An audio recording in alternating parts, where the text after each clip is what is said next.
my name is Ashley Lee. As a daughter of parents who immigrated from Korea and Japan, and as someone who grew up in a community largely made up of East Asian Americans, I started off in this course expecting to already know a somewhat fair amount of the struggles faced by Asian Americans, both from the past and the problems persisting in the present. Yet throughout the course, I've been learning so much that I never knew about, or that I've only known a simplified version of. I've come to understand that often what I have been able to learn is largely thanks to the efforts of fellow Asian Americans who fought to have their voices heard, or from those who left their mark on mainstream narratives of history by being the larger population of the ethnicities within the term Asian American. I hope to help others also learn about things that have been left obscured or untaught. While taking this class, I had my aha moments from the concepts of visibility and the model minority myth.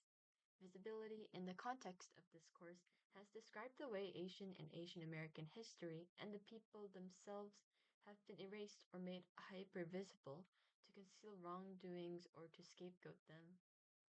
In particular, what caught my attention was the pattern of making the consequences of U.S. military violence on Asians invisible.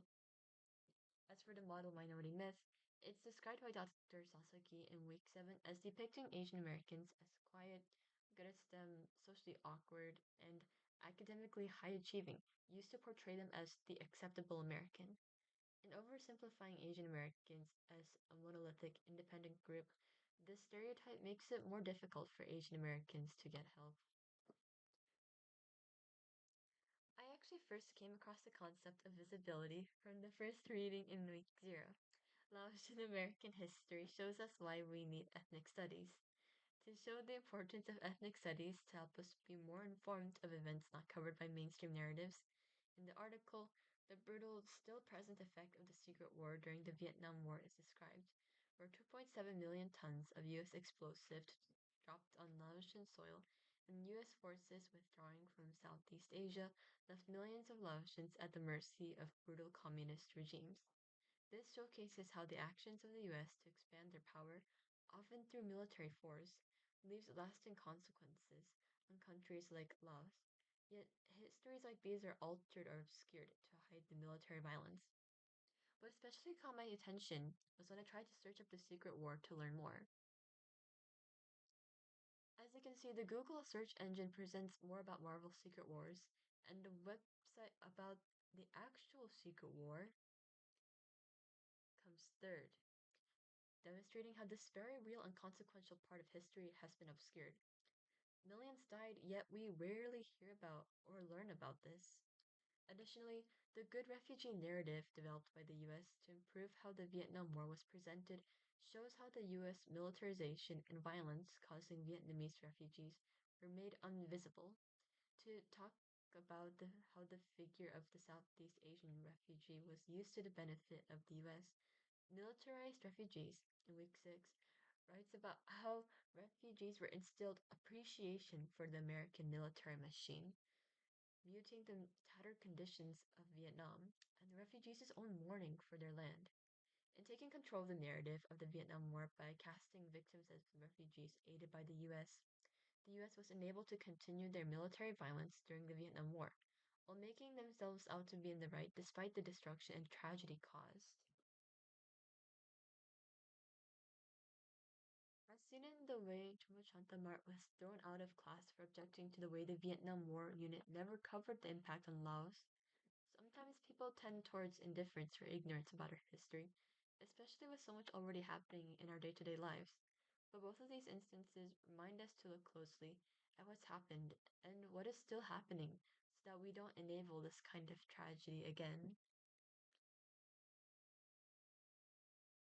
As for the concept of the model minority myth, Kate Chow from Model Minority Myth, again used as a racial wedge between Asians and blacks in week 7, describes the myth by writing about how Asian Americans have been recast from dangerous to law abiding and quietly living. Yet, even with this new stereotype, it's pointed out from the slur I never expected to hear in 2020, in week 5, that old racist beliefs still persist, as the rise of Asian hate crimes during the COVID-19 pandemic burned away any illusions that East Asians are almost white. The article shows that even if the racialization changes, it doesn't necessarily decrease the racialized experiences. Asian Americans can still be made into scapegoats. And yet, as Dr. Sasaki describes in week 7, it's hard for some Asian Americans to break out of this stereotype and reach out for help because those who don't fit into the myth are seen by society as having something wrong with them. In particular, this would make things difficult for ethnic groups in the Asian American population who tend to actually have greater risk factors. According to census data, there are great differences across various API ethnic subpopulations in risk factors such as income levels, language, occupations, and poverty levels. Even though academic success and socioeconomic status vary among the ethnic groups, it can be difficult to speak out and advocate for needed support because of the societal pressure to live up to the stereotype. Therefore, the model minority myth matters in the present because the myth still exists today, continuing to impact disadvantaged ethnic groups who struggles go less noticed because of the model minority myth. Learning about visibility and more about the model minority myth, my thinking has changed as I've come to see the importance of keeping myself updated by looking at various perspectives of what people have to say about current events, instead of letting myself simply accept mainstream narratives.